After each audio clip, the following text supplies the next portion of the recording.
ಡಿಕೆಶಿ ಸಂಪುಟದಲ್ಲಿ ಹೊಸಬರಿಗೆ ಬಂಪರ್ ಲಾಟಿ. ಈಗಾಗಲೇ DK cabinet ಅನ್ನು ಸೇರೋದಕ್ಕೆ ಎಲ್ಲರೂ ಕೂಡ ಲಾಭಿಯನ್ನ ಮಾಡ್ತಾ ಇದ್ದಾರೆ. ಯಾರಿಗೆ ಅವಕಾಶ ಇಲ್ಲ ಅನ್ನುವಂತ ನಿಟ್ಟಿನಲ್ಲೂ ಕೂಡ ಚರ್ಚೆ ಆಗ್ತಾ ಇರುವಂತದ್ದು. ಆದ್ರೆ ಇದೀಗ ಸಚಿವಾಕಾಂಕ್ಷಿಗಳ ಸಾಧನೆ ಕಾರ್ಯವೈಖರಿ ಪಟ್ಟಿ ಕೂಡ ರೆಡಿ ಆಗ್ತಾ ಇದೆ. ಡಿಕೆ ಸಂಪುಟದಲ್ಲಿ ಹೊಸಬರಿಗೆ ಬಂಪರ್ ಲಾಟ್ರಿ. ಸಚಿವಾಕಾಂಕ್ಷಿಗಳ ಸಾಧನೆ ಕಾರ್ಯವೈಖರಿ ಪಟ್ಟಿ ರೆಡಿ ಆಗಿದೆ. ಸಂಭವನೀಯ ಸಚಿವರ ಜಾತಕ ಜಾಲಾಡಿದ ಸೆಂಥಿಲ್. ಸಚಿವಾಕಾಂಕ್ಷಿಗಳ ಪೂರ್ವಾಪರ ಸಂಗ್ರಹಿಸಿದ ಸೆಂಥಿಲ್ ಪಟ್ಟಿಯಲ್ಲಿ ಅರ್ಹ ಸಚಿವರ ಹೆಸರು ದಾಖಲು. ಸಚಿವಾಕಾಂಕ್ಷಿಗಳ ಪ್ಲಸ್ ಮೈನಸ್ ಬಗ್ಗೆ ಸೆಂಥಿಲ್ ಉಲ್ಲೇಖ. ಪರ್ಫಾರ್ಮೆನ್ಸ್ ಆಧಾರದ ಮೇಲೆ ಸಂಭವನೀಯರ ಜಾತಕ. ಹೊಸಬರಿಗೆ ಚಾನ್ಸ್ ನೀಡುವಂತೆ ವರದಿಯನ್ನ ಸಲ್ಲಿಸಿದ ಸೆಂಥಿಲ್. ಶಶಿಕಾಂತ್ ನೇತೃತ್ವದ ಸಮಿತಿಗೆ ಹೊಣೆ ನೀಡಿದ್ದ ವರಿಷ್ಠರು ಮಾಜಿ ಐಎಎಸ್ ಅಧಿಕಾರಿಯಾಗಿರುವಂತಹ ಶಶಿಕಾಂತ್ ಸೆಂಥಿಲ್. ಡಿಕೆ ಸಂಪುಟದಲ್ಲಿ ಹೊಸಬರಿಗೆ ಬಂಪರ್ ಲಾಟ್. ಯಾರಿಗೆ ಅವಕಾಶ? ಹಳಬರ್ಗ, ಹೊಸಬರ್ಗ ಅಥವಾ ಎಕ್ಸ್ಪೀರಿಯನ್ಸ್ ಮೇಲೆನಾ ಅಥವಾ ಯಾವ ಒಂದು ನಿಟ್ಟಿನಲ್ಲಿ ನಿರ್ಧಾರವನ್ನು ತೆಗೆದುಕೊಳ್ತಾರೆ ಅನ್ನುವಂಥ ವಿಚಾರಕ್ಕೆ ಸಂಬಂಧಪಟ್ಟಂತೆ ದೊಡ್ಡ ಸವಾಲಾಗಿದೆ ಇದೀಗ.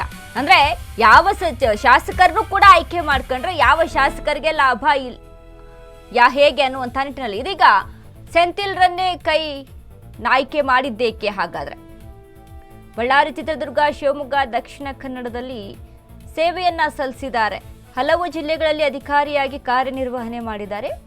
ಒಳ್ಳೆ ಅನುಭವಿ ರಾಜಕಾರಣಿ. 2019ರಲ್ಲಿ ಐಎಎಸ್ ಹುದ್ದೆಗೆ ರಾಜೀನಾಮೆ ನೀಡಿದ್ದ ಶಶಿಕಾಂತ್ ಕಾಂಗ್ರೆಸ್ ಸರ್ಕಾರದಲ್ಲಿ ಮುಖ್ಯ ಸಲಹೆಗಾರರಾಗಿ ನೇಮಕಗೊಳ್ತಾರೆ.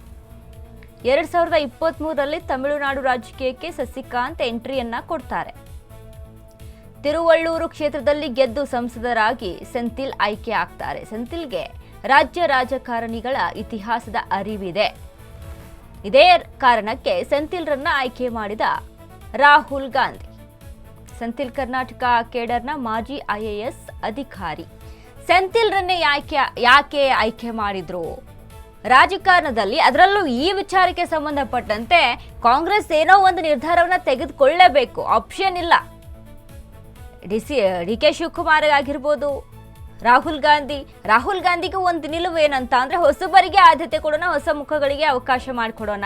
ಅಥವಾ ಈಗ ಸದ್ಯಕ್ಕೆ ಈ ಹಿಂದೆ ಏನು ಸಿದ್ದು ಸರ್ಕಾರದಲ್ಲಿ ಇದ್ದಂತ ಒಂದು ಟೀಮ್ ಇತ್ತಲ್ಲ, ಆ ಟೀಮ್ ಜೊತೆ ನನಗೆ ಕೆಲಸ ಮಾಡೋದಕ್ಕೆ ಇಷ್ಟ ಇಲ್ಲ ಅಂತ ಮಾತನಾಡ್ಬಿಟ್ಟಿದ್ದಾರೆ. ಹಾಗಾಗಿ ಇದರ ಜವಾಬ್ದಾರಿಯನ್ನ ಶಶಿಕಾಂತ್ ಸೆಂಥಿಲ್ಗೆ ವಹಿಸಿರುವಂಥದ್ದು. ಯಾಕೆ ಶಶಿಕಾಂತ್ ಸೆಂಥಿಲ್ರನ್ನ ಆಯ್ಕೆ ಮಾಡ್ಕೊಂಡಿದ್ದಾರೆ ಅಂತ ನೋಡಿದಾಗ, ಅನುಭವ ಉಳ್ಳಂತ ರಾಜಕಾರಣಿ, ಶಾಸಕರ ಬಗ್ಗೆ ವಿಚಾರಕ್ಕೆ ಸಂಬಂಧಪಟ್ಟಂತೆ ಸರಿಯಾಗಿ ಹಿಡಿತಾ ಇದೆ. ಯಾರು ಏನ್ ಕೆಲಸ ಮಾಡಿದ್ದಾರೆ ರಾಜ್ಯದಲ್ಲಿ, ಯಾವ ಶಾಸಕ ಏನ್ ಕೆಲಸ ಮಾಡ್ಕೊಂಡ್ ಬಂದಿದ್ದಾರೆ, ಅಥವಾ ಸಚಿವರಾದಂಥ ಸಂದರ್ಭದಲ್ಲಿ ಎಷ್ಟು ಕೆಲಸಗಳನ್ನ ಮಾಡಿದ್ದಾರೆ, ಜನರನ್ನ ಸೆಳೆಯುವಂಥ ನಿಟ್ಟಿನಲ್ಲಿ, ಜನರಿಗೆ ಅನುಕೂಲ ಆಗುವಂಥ ನಿಟ್ಟಿನಲ್ಲಿ, ಯಾವ ಕ್ಷೇತ್ರದಲ್ಲಿ ಪ್ರಭಾವಿ ಆದಂಥವ್ರು ಯಾರು, ಹೀಗೆ ಸಮುದಾಯವಾರು ಆಗಿರ್ಬೋದು, ಕೋಟಾವಾರು ಆಗಿರ್ಬೋದು, ಅಥವಾ ಹಳಬರ್ಗ, ಹೊಸಬರ್ಗ ಅನ್ನುವಂಥ ಲೆಕ್ಕಾಚಾರ, ಇವೆಲ್ಲವನ್ನ ಕೂಡ ಆಯ್ಕೆ ಮಾಡೋದಕ್ಕೆ ಬೆಸ್ಟ್ ಪರ್ಸನ್ ಅಂತ ಅಂದ್ರೆ